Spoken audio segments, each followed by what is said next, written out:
नमस्कार दोस्तों, स्वागत है आप सभी का आपके अपने YouTube channel S1 coaching centre में।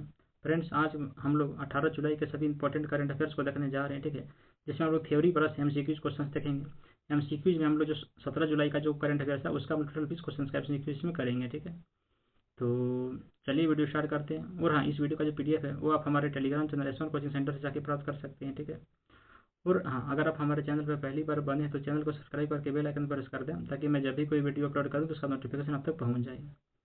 तो चलिए वीडियो स्टार्ट करते हैं। देखते हैं सबसे पहला इंपॉर्टेंट करंट अफेयर्स क्या है इसका। देखिए यहाँ पे क्या कि राघवेंद्र एस भट्ट को कर्नाटक बैंक का अंतरिम CEO नियुक्त किया गया। देखिए, राघवेंद्र श्रीनिवास भट्ट को कर्नाटक बैंक का अंतरिम MD एंड CEO नियुक्त किया गया है। ठीक है, किसको? तो राघवेंद्र श्रीनिवास को। वह 3 महीने या स्थायी नियुक्ति होने तक इस पद पर कार्यरत रहेंगे। यह जो नियुक्ति है वो श्री कृष्ण हरिहर शर्मा के इस्तीफे के बाद हुई है, जिन्होंने व्यक्तिगत कारणों का हवाला देते हुए पद छोड़ दिया था। यह जो नियुक्ति है बैंक में नेतृत्व संकट के बीच हुई है। उसके बाद अगला यहाँ पे देखिए कि जून 2025 में 46.46% हिस्सेदारी के साथ फोनपे UPI बाजार में अग्रणी होगा।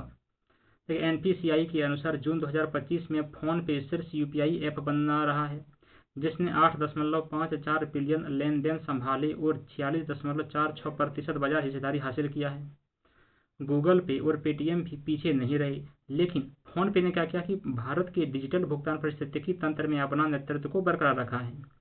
नवी और सुपर मनी जैसे नए UPI ऐप लोकप्रियता हासिल कर रहे हैं।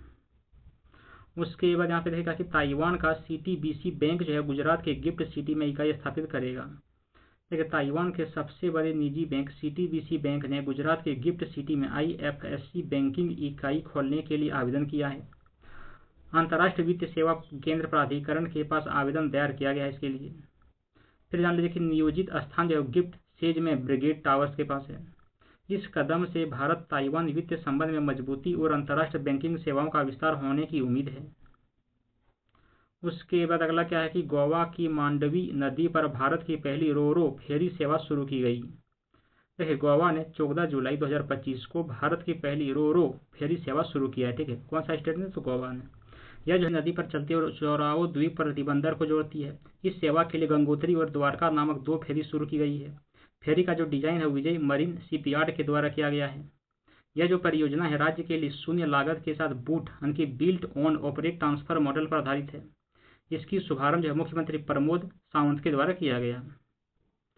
उसके बाद क्या है कि देखिए कि मछलीपट्टनम के पास मंगीनापुरी बंदरगाह 2026 के अंत तक खुलेगा। देखिए, आंध्र प्रदेश के मछलीपट्टनम के पास मंगीनापुरी में एक ग्रीन फील्ड बंदरगाह का निर्माणाधीन है। बंदरगाह का जो संचालन 2026 के अंत तक शुरू की उम्मीद है।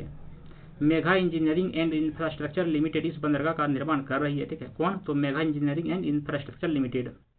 यह जो बंदरगाह है जमींदार मॉडल पर आधारित है। स्वामित्व तो सरकार का है, संचालन निजी कंपनियां करती है इसमें। बंदरगाह को समुद्री लहरों से बचाने के लिए 2.5 किलोमीटर लंबा एक ब्रेक वाटर बनाया जा रहा है।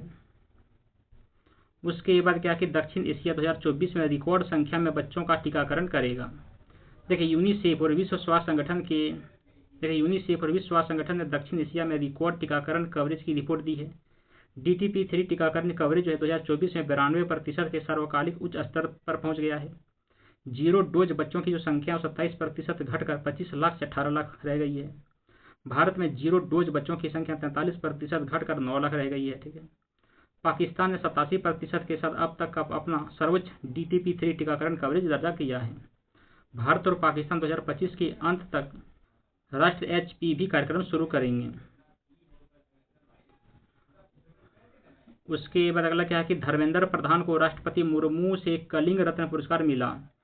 देखिए, राष्ट्रपति द्रौपदी मुर्मू ने वर्ष 2024 का कलिंग रत्न पुरस्कार प्रदान किया। केंद्रीय शिक्षा मंत्री धर्मेंद्र प्रधान को भी प्रदान किया गया। ठीक है, आदि कवि सरला दास की 600वीं जयंती के अवसर पर ओडिशा के कटक में आयोजित समारोह हुआ था। कलिंग रत्न पुरस्कार सरला साहित्य संसद के द्वारा प्रतिवर्ष प्रदान किया जाता है। उसके बाद जान लीजिए कि यह जो पुरस्कार है शिक्षा, साहित्य, संस्कृति या लोक सेवा में उत्कृष्टता को मान्यता देता है। उसके बाद क्या कि कैबिनेट ने 100 जिलों के लिए PM धन धान्य कृषि योजना को मंजूरी दिया है। देखिए, केंद्रीय मंत्रिमंडल ने प्रधानमंत्री धन धान्य कृषि योजना को मंजूरी दे दी है। इसका जो उद्देश्य है कृषि उत्पादकता और फसल विविधीकरण को बढ़ावा देना है। मुख्य क्षेत्र देखिए टिकाऊ खेती, कटाई के बाद भंडारण, सिंचाई और ऋण उपलब्ध कराना है।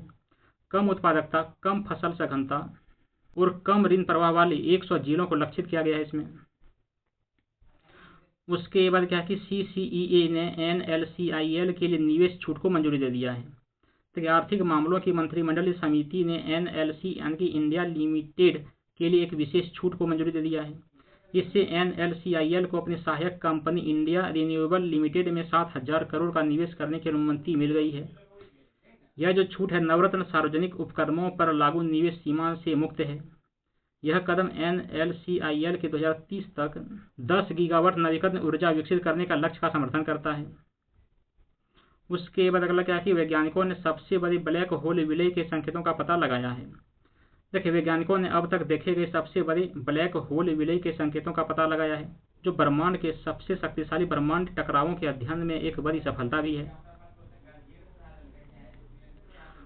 उसके बाद GW1123 नामक इस घटना का पता जो 23 नवंबर 2023 को लिगो, वरिगो और कगरा सहित गुरुत्वाकर्षण तरंग डिटेक्टरों के वैश्विक नेटवर्क के द्वारा लगाया गया था। उसके बाद क्या है कि सर्वोच्च न्यायालय ने वोट के लिए धर्म और क्षेत्रवाद के उपयोग को खतरनाक बताया है। लेकिन सर्वोच्च न्यायालय ने राजनीतिक दलों के द्वारा वोट हासिल करने के लिए क्षेत्रवाद और धर्म का उपयोग करने पर चिंता व्यक्त की है और इसे समाज में सांप्रदायिक विभाजन को बढ़ावा देने जितना ही खतरनाक बताया है।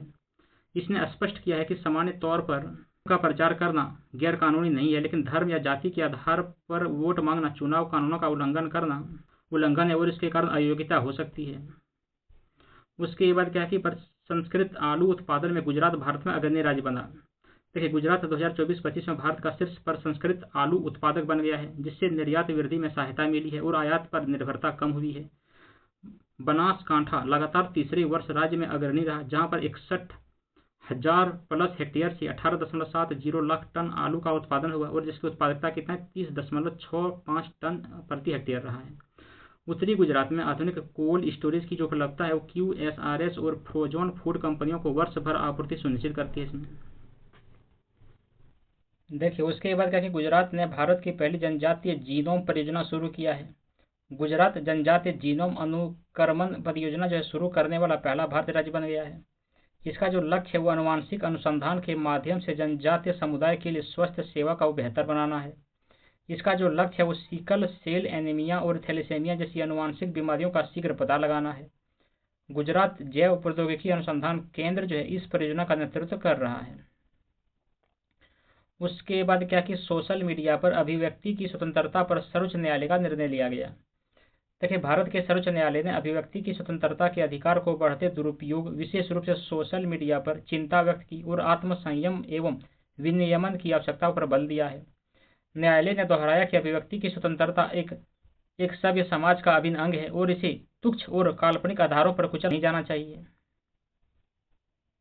बात क्या कि वन प्रशासन के भविष्य पर विवाद। देखिए छत्तीसगढ़ वन विभाग ने एक पत्र जारी किया और बाद में उसे वापस ले लिया है, जिसमें स्वयं को वन अधिकार अधिनियम 2006 के अंतर्गत सामुदायिक वन संसाधन अधिकार के क्रियान्वयन के लिए नोडल एजेंसी होने का दावा किया गया था, जो भारत के वन प्रशासन में एक महत्वपूर्ण और निरंतर संघर्ष को उजागर करता है। सामुदायिक वन संसाधन अधिकार ऐतिहासिक बोझ को त्यागने और नई संभावनाओं को अपनाने की मांग करते हैं। उसके बाद क्या कि इंदौर को लगातार 8वें वर्ष भारत का सबसे स्वच्छ शहर घोषित किया गया। इंदौर ने 8वें वर्ष भी भारत के सबसे स्वच्छ शहर का खिताब बरकरार रखा है। सूरत और नवी मुंबई जो है क्रमशः दूसरे और तीसरे स्थान पर रहे हैं। ये पुरस्कार स्वच्छ सर्वेक्षण 2024-25 का एक हिस्सा था। राष्ट्रपति द्रौपदी मुर्मू ने नई दिल्ली में पुरस्कार प्रदान किए। 3 से 10 लाख जनसंख्या वर्ग में नोएडा जो सबसे स्वच्छ शहर रहा और 10 लाख से अधिक जनसंख्या वाले शहरों में अहमदाबाद जो है पहला स्थान रहा। उसके बाद क्या कि बिहार में 1 अगस्त से 125 यूनिट तक मुफ्त बिजली देने की घोषणा किया गया। देखिए बिहार सरकार हर महीने 125 यूनिट तक निःशुल्क विद्युत देगी। यह जो योजना है वो 1 अगस्त 2025 से शुरू होगा। मुख्यमंत्री नीतीश कुमार ने इस निर्णय की घोषणा किया है। घरेलू उपभोक्ताओं के लिए 3 वर्षों में रूफ टॉप सोलर प्लांट लगाए जाएंगे और सार्वजनिक स्थानों पर भी सहमति से सोलर प्लांट लगाए जाएंगे इसमें। उसके बाद जान लीजिए कि अत्यंत गरीब परिवारों के लिए बिहार की संपूर्ण लागत वहन करेगी इसके लिए। उसके बाद क्या भारत का पहला प्रोजेक्ट 17 ये जहाज INS नीलगिरी चेन्नई के लिए रवाना हो गया। ठीक है, INS नीलगिरी नीलगिरी श्रेणी के स्टील्थ फ्रिगेट्स का प्रमुख जहाज है। यह आज पहली बार चेन्नई बंदरगाह पर पहुंचा। परियोजना जो 17A के अंतर्गत स्वदेशी तकनीक से निर्मित है, आधुनिक हथियारों और सेंसरों से सुसज्जित भी है। उसके बाद जान लीजिए 15 जनवरी 2025 को प्रधानमंत्री मोदी के द्वारा एक कमीशन किया गया था और तमिलनाडु में नीलगिरी पहाड़ियों के नाम पर इसका नाम रखा गया है। नीलगिरी जिले में रक्षा सेवा स्टाफ कॉलेज स्थित है। उसके बाद क्या कि लद्दाख में भारतीय सेना के द्वारा आकाश प्राइम का सफल परीक्षण किया गया। देखिए, भारतीय सेना ने आकाश प्राइम वायु रक्षा प्रणाली का सफलतापूर्वक परीक्षण किया। पूर्वी लद्दाख में 15,000 फीट से अधिक की ऊंचाई पर परीक्षण किया गया। इसमें सेना वायु रक्षा और DRDO के अधिकारियों के द्वारा 2 दिनों तक आयोजित किया गया। और देखिए, आकाश प्राइम आकाश मिसाइल प्रणाली का उन्नत संस्करण है। आकाश प्राइम जो है 4,500 मीटर तक की ऊंचाई पर काम कर सकता है। यह जो है 25 से 30 किलोमीटर दूर स्थित लक्ष्यों को भेद सकता है। उसके बाद क्या कि आंद्रे रसेल अंतर्राष्ट्रीय क्रिकेट से संन्यास लेंगे। आंद्रे रसेल जो है वो अंतर्राष्ट्रीय क्रिकेट से संन्यास ले रहे हैं। उन्होंने वेस्टइंडीज के लिए T20 और ODI दोनों में क्रिकेट खेला है। उनके आखिरी मैच जमैका के सबीना पार्क में खेले जाएंगे। ये जो है वो ऑस्ट्रेलिया के खिलाफ 5 मैचों की सीरीज के पहले 2 T20 मैच है ये। उसके बाद रसेल जो इन दोनों मैचों के 16 सदस्य टीमों का हिस्सा है। यहाँ पर क्या है कि उन्होंने 1 दशक से भी अधिक समय तक अंतर्राष्ट्रीय क्रिकेट खेला है। ठीक है, और अपनी विस्फोटक बल्लेबाजी और हरफन मौला के लिए वो जाने जाते हैं। उसके बाद क्या प्रधान ने साउथ थैम्पटन के गुरुग्राम परिसर का उद्घाटन किया। तो साउथ थैम्पटन विश्वविद्यालय ने गुरुग्राम में अपनी भारतीय परिसर का उद्घाटन किया। यह जो UGC के नए नियमों के अंतर्गत भारत में खुलने वाला पहला विदेशी विश्वविद्यालय है। केंद्रीय शिक्षा मंत्री धर्मेंद्र प्रधान ने इसका उद्घाटन किया है। और यह जो परिसर है वो आशय पत्र प्राप्त होने के 1 वर्ष के भीतर स्थापित किया गया था। उसके बाद जान लीजिए कि यह जो परिसर ब्रिटेन से संबंध स्नातक और स्नातकोत्तर कार्यक्रम प्रदान करेगा। ठीक है, उसके बाद क्या कि ब्रिटेन में ऐतिहासिक चुनावी सुधार के अंतर्गत मतदान की जो आयु है वो घटकर 16 वर्ष की जाएगी। देखिए, ब्रिटेन 16 से 17 वर्ष के बच्चों को भी सभी चुनावों में वोट देने का अधिकार देने की योजना बना रहा है। इस सुधार के लिए अभी भी ब्रिटेन की संसद की मंजूरी आवश्यक है। ठीक है, उसके बाद स्कॉटलैंड और वेल्स में हस्तांतरित चुनावों के लिए मतदान की जो आयु है पहले से ही 16 वर्ष है। इसका जो लक्ष्य है पूरे ब्रिटेन में मतदान के अधिकारों को एक समान बनाना है। नए नियमों के अंतर्गत मतदाता पहचान पत्र में ब्रिटेन के बैंक कार्ड और डिजिटल पहचान पत्र भी शामिल किए जाएंगे इसके लिए। और सरकार जो है वो राजनीतिक चंदे के नियमों को भी कड़ा करेगी इसमें। उसके बाद क्या है कि महाराष्ट्र ने पशुधन और मुर्गी पालन को कृषि का दर्जा दे दिया है। देखिए, महाराष्ट्र ने पशुधन और मुर्गी पालन को कृषि का दर्जा देने वाला पहला भारतीय राज्य बन गया है। इसके अंतर्गत डेयरी, मुर्गी पालन, मत्स्य पालन और छोटे जुगाली करने वाले पशुओं का पालन भी शामिल है। यह जो नीति है वो पशुपालन करने वाले किसानों को फसल उगाने वाले किसानों के बराबर लाती है। पशुधन पालन करने वाले किसानों को अब कृषि विद्युत दरें सस्ती मिलेगी इसके लिए। उसके बाद देखिए क्या कि IIMK ने ज्ञानोदय केंद्र का अनावरण किया है। ठीक है, देखिए IIM कोझिकोड ने शैक्षणिक नवाचार एवं प्रकाशन के लिए ज्ञानोदय केंद्र का शुभारंभ किया है। ज्ञानोदय का जो उद्देश्य है वो नवीन प्रशिक्षण के माध्यम से प्रबंधन शिक्षा में सुधार लाना है। यह केस स्टडी और पुस्तकों जैसी शैक्षणिक सामग्री का प्रकाशित करेगा। यह भारतीय पारंपरिक ज्ञान को वैश्विक शिक्षा मानकों के साथ एकीकृत करेगा। यह जो है पांडुलिपि नामक एक समर्पित पांडुलिपि मंच का संचालन करेगा इसमें। चलिए, अब हम लोग 16 जुलाई को हुए करंट अफेयर्स का 20 क्वेश्चन का MCQ देख लेते हैं। देखिए यहाँ पे पहला क्वेश्चन क्या है कि किस देश ने पहली पारंपरिक ज्ञान डिजिटल लाइब्रेरी लॉन्च किया है? ये भारत हो जाएगा। ठीक है, उसके बाद अगला क्वेश्चन क्या है कि हिमाचल ने पायलट आधार पर माई डीड डिजिटल भूमि पंजीकरण परियोजना शुरू की है। यहाँ पे NGDRS पायलट परियोजना में कितना तरह का शामिल है ये बताना है। ठीक है, तो इसमें 10 तरह का शामिल हो जाएगा। उसके बाद अगला क्वेश्चन क्या है कि इजराइल ने फ्लोरिडा से संचार उपग्रह प्रक्षेपित किया है। इजराइल के नवीनतम संचार उपग्रह का नाम क्या है? देखिए डोरोर 1 ये हो जाएगा। अगला क्वेश्चन क्या है कि 2026 में QS सामर्थ्य सूचकांक में किस शहर ने शीर्ष स्थान प्राप्त किया है? तो कौन हो जाएगा? तो दिल्ली हो जाएगा। उसके बाद अगला क्वेश्चन क्या है कि कवित्री एंड्रिया गिब्सन का 49 वर्ष की आयु में निधन हो गया। 2023 में किस अमेरिकी राज्य ने गिब्सन को अपना कवि सम्राट नियुक्त किया था? ये कोलोराडो ये हो जाएगा। उसके बाद अगला क्वेश्चन क्या है कि डैश ने 74 मिलीग्राम का अति हल्का ब्रेन कंट्रोलर विकसित किया है जो मधुमक्खियों को छोटे सैनिकों में बदल देता है। तो किसने किया था? चीन ने किया है ये। उसके बाद अगला क्वेश्चन क्या है कि भारत का पहला एक्वा टेक पार्क कहाँ पर उद्घाटित किया गया था? तो ये असम में किया गया था। उसके बाद क्या कि गिफ्ट सिटी के नए एमडी एंड सीईओ के रूप में किसे नियुक्त किया गया है? तो संजय कौल को नियुक्त किया गया है। उसके बाद क्या कि राष्ट्रीय युवा रसोइया प्रतियोगिता पाक विरासत को संरक्षित करने के लिए शुरू की गई वो NYCC का विषय क्या है? तो देखिए, भारतीय पाक विरासत का उत्सव परंपरा का नवोन्मेषण के साथ सम्मिश्रण ये हो जाएगा। उसके बाद क्या है कि 16 जुलाई को पूरे भारत में क्या मनाया जाता है? तो AI प्रशंसा दिवस ये मनाया जाएगा। अगला क्वेश्चन क्या है कि महिला हॉकी में पॉलीग्रास मैजिक स्किल अवार्ड 2024-25 किसने जीता है? तो दीपिका ने जीता है। उसके बाद अगला क्वेश्चन क्या है कि मुंबई अहमदाबाद कॉरिडोर पर चलने वाले जापानी E10 बुलेट ट्रेनें शिंकानसेन ट्रैकसाइड सिग्नल को खत्म करने के लिए किस सिस्टम का उपयोग करती है? तो ऑटोमेटिक ट्रेन कंट्रोल की ATC का उपयोग करती है। उसके बाद अगला क्वेश्चन क्या है कि भारत में टेस्ला के आधिकारिक भागीदार कौन से 2 बीमा करता है? तो देखिए, लिबर्टी और इको ये हो जाएगा यहाँ पे, ठीक है।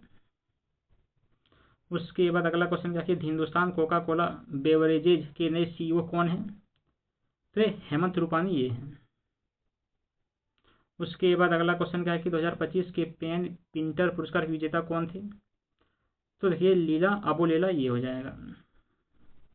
उसके बाद अगला क्वेश्चन क्या है कि मार्कराम और मैथ्यूज को जून 2025 के लिए ICC player of the month चुना गया। हेले मैथ्यूज ने प्लेयर ऑफ द मंथ पुरस्कार कितनी बार जीता है? तो 4 बार जीता है। उसके बाद अगला क्वेश्चन क्या है कि सेना के राम डिवीजन ने प्रचंड शक्ति प्रदर्शन में तकनीकी शक्ति का प्रदर्शन किया है। प्रचंड शक्ति प्रदर्शन कहाँ पर आयोजित किया गया था? तो मेरठ में आयोजित किया गया था। उसके बाद क्या है कि किस 2 संगठन ने मिलकर मौसम डेरिवेटिव विकसित किया है? तो देखिए, NCDEX और IMD ने, ये दोनों ने मिलकर किया है। उसके बाद अगला क्या है कि वरिष्ठ अभिनेता धीरज कुमार का 79 वर्ष की आयु में मुंबई में निधन हो गया। धीरज कुमार की पहली फिल्म कौन सी थी? तो रातों का राजा ये हो जाएगा। उसके बाद अगला क्वेश्चन क्या है कि आंध्र प्रदेश के अमरावती में उन्नत AI+ परिसर स्थापित करने के लिए जो है किसने किया है? तो बिट्स पिलानी ने किया है, ठीक। तो बस इतना ही था फ्रेंड्स। कैसे लगा ये वीडियो कमेंट करके जरूर बताइएगा। चलिए मिलते हैं अगले वीडियो अगले दिन का करंट अफेयर करके, तब तक के लिए धन्यवाद। जय हिंद।